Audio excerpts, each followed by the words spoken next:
Hello friends, welcome back to our channel. So आज हम इस वीडियो में बात करने वाले हैं फाइन ऑर्गेनिक्स के बारे में। आप सभी को पता है कि इसी तरह के ब्रेकआउट स्टॉक्स हम पकड़ते रहते हैं, तो we are here with yet another breakout stock on our channel. So Fine Organics में क्या हुआ है, कौन कौन से लेवल्स हैं जो आपके लिए इंपॉर्टेंट हैं। इसी तरह से मैंने आपको पिछली ही वीडियो में आपको बताया था कि लॉरस लैब्स में क्या हो रहा है और कौन कौन से लेवल्स हैं। अगर वो आपने वीडियो नहीं देखी है तो प्लीज़ जाके देखिएगा, बहुत ही बढ़िया ब्रेकआउट आया है उसमें लॉरस लैब्स में भी।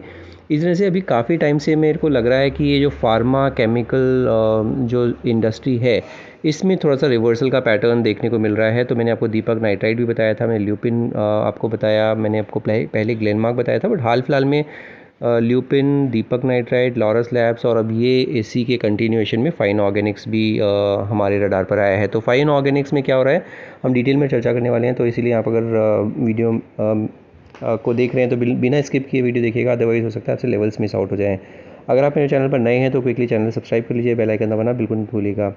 तो आज शुरू करते हैं ये फाइन ऑर्गेनिक्स की वीडियो। तो ये फाइन ऑर्गेनिक्स में एक बहुत ही अच्छा एक ब्रेकआउट आया है, जिसको हम बोल सकते हैं कि ये एक राउंडिंग बॉटम पैटर्न ब्रेकआउट है डेली के चार्ट पर।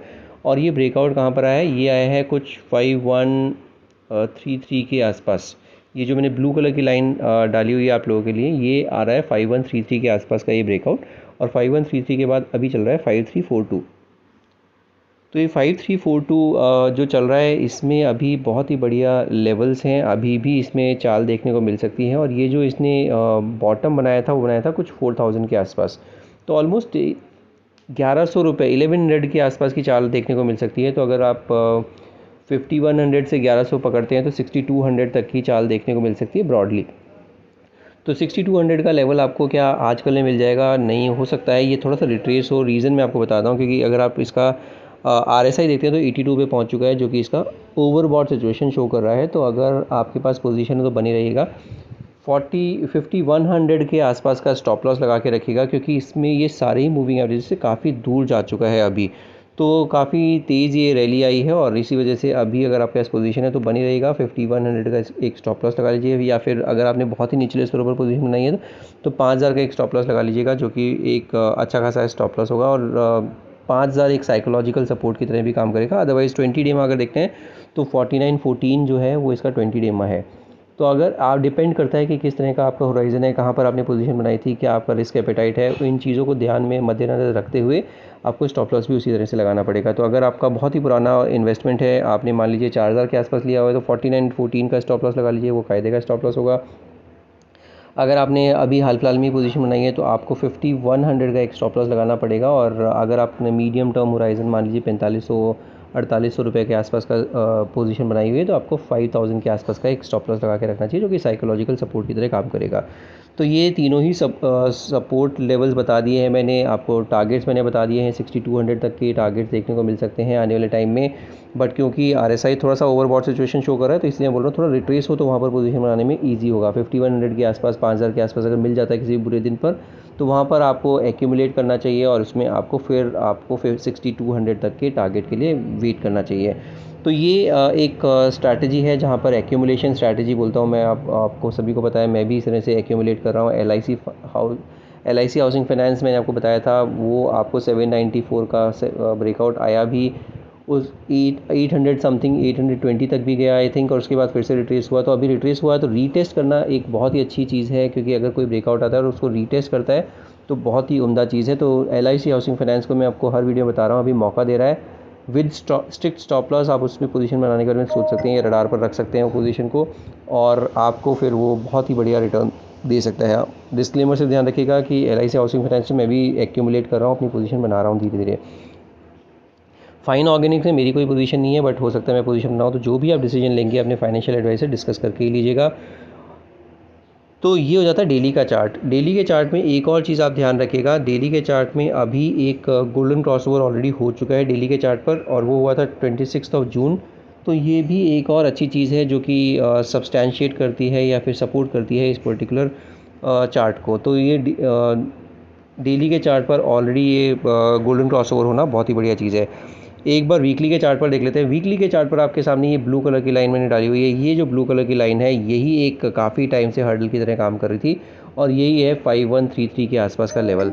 5133 जो ये लेवल है, यहाँ पर देखिए कितनी बार इसने रेजिस्टेंस फेस किया है, ऑलमोस्ट 3 बार रेजिस्टेंस फेस किया है। और ये वीकली का जो कैंडल बनी है, बड़ी ज़बरदस्त वॉल्यूम के साथ ये कैंडल बनी है, तो ये भी बहुत अच्छी चीज़ दर्शा रही है कि अब वॉल्यूम ब्रेकआउट के साथ ये लेवल को क्रॉस कर दिया है 5100 के आसपास, 5133।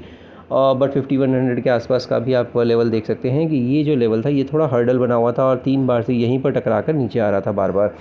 इसको बहुत अच्छे वॉल्यूम के साथ ब्रेक करना बहुत ही अच्छा चीज़ है, और ये आपको दर्शाएगा 5100 का लेवल टूटना नहीं चाहिए, 5133 नहीं टूटना चाहिए। ये जो लेवल्स हैं अब इसमें सपोर्ट की तरह काम करेंगे।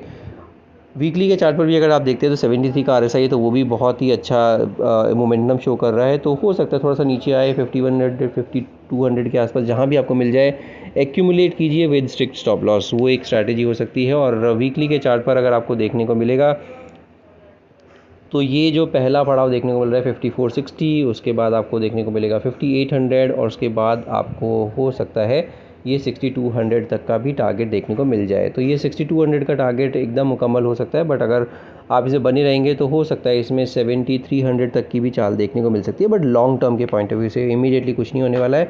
इमीडिएटली हो सकता है थोड़ा सा रिट्रेस हो या परेशान करे, और जब ये कैचअप करेंगे, क्योंकि आप देखेंगे सारी ही मूविंग एवरेजेस काफ़ी दूर जा चुके हैं। अगर आप देखते हैं इस पर भी वीकली के चार्ट पर भी, तो 45-75 के आसपास का इसमें 20 वीक एक्सपोनेंशियल मूविंग एवरेज आ रहा है, और डेली के चार्ट पर तो ऑलमोस्ट 4900 के आसपास इसका 20 डे में आ रहा है। तो ये थोड़ा सा कैचअप करने की ज़रूरत है, या तो मूविंग एवरेजेस ऊपर आ जाएँ या फिर थोड़ा सा लेवल्स ये रिट्रेस हो, या यहाँ पर ही थोड़ा सा टाइम बिताए। कंसोलिडेशन की ज़रूर है, ये ध्यान रखिएगा। एक बार इसको मंथली के चार्ट पर भी देख लेते हैं, मंथली के चार्ट पर कुछ अलग दिख रहा है क्या। मंथली के चार्ट पर भी आपको दिखेगा कि कंसोलिडेशन काफ़ी पुराना है। अगर आप देखते हैं ये इसी लेवल पर 2023 फरवरी से घूम रहा है, और अभी आ चुका है ऑलमोस्ट जुलाई 2024। तो 1.5 साल से ये कंसोलिडेशन फेज़ में घूम रहा है, और 1.5 साल के बाद अब जाके इसने ये ब्रेकआउट दिया है। अभी भी इस मंथ में अगर आप देखते हैं तो इस मंथ में भी 9-10% 9% के आसपास का रिटर्न आया है, तो बहुत ज़्यादा रिटर्न नहीं है, ये भी एक अच्छी चीज़ है। इसमें भी अगर देखते हैं 20 मंथ एक्सपोनेंशियल मूविंग एवरेज, वो भी 4639 के आसपास है। तो 4600 के आसपास तो बहुत ही सॉलिड सपोर्ट है, और 4600 के नीचे तो बिल्कुल ही नहीं जाना चाहिए। अगर वो जाता है तो बिल्कुल, अगर आपकी पोजीशन 2000 से भी बनी हुई है तो भी निकल जाने में कोई हर्जा नहीं है, एक बार के लिए प्रॉफिट बुक करने में कोई परेशानी नहीं है। तो ये एक हो जाती है। अगर इसमें आप देखते हैं तो इसमें आपको देखने को मिलेगा वही 6300 के आसपास के लेवल्स हैं मंथली के चार्ट पर भी। और मंथली के चार्ट पर अगर आप RSI देखते हैं तो 59 के आसपास का RSI, तो यहाँ पर अभी भी गुंजाइश है। तो लॉन्ग टर्म के पर्सपेक्टिव से अभी काफ़ी अच्छा लग रहा है चार्ट पैटर्न फाइन ऑर्गेनिक्स में। तो अगर आपके पास पोजीशन है तो बिल्कुल बनी रहेगा, और जो भी डिसीजन लीजिएगा अपने फाइनेंशियल एडवाइस से डिस्कस करके लीजिएगा। इसमें अगर आपकी पोजीशन है तो मुझे बिल्कुल बताइएगा कि कौन से लेवल पर आपने पोजीशन बना रखी है, और आपके लॉन्ग टर्म टारगेट्स क्या हैं, और होराइज़न क्या है। और अगर आपको वीडियोस पसंद आ रही हैं, कंटेंट अच्छा लग रहा है, तो वीडियोस को लाइक ज़रूर कीजिए और दोस्तों के साथ शेयर ज़रूर कीजिए। अगर वीडियो चैनल पर नए हैं तो आप मेरे चैनल को सब्सक्राइब ज़रूर कर लीजिए, और बेल आइकन दबाना बिल्कुल नहीं भूलिएगा। आज की वीडियो में सिर्फ इतना ही। Will see you in the next video. Thank you so much for watching this video.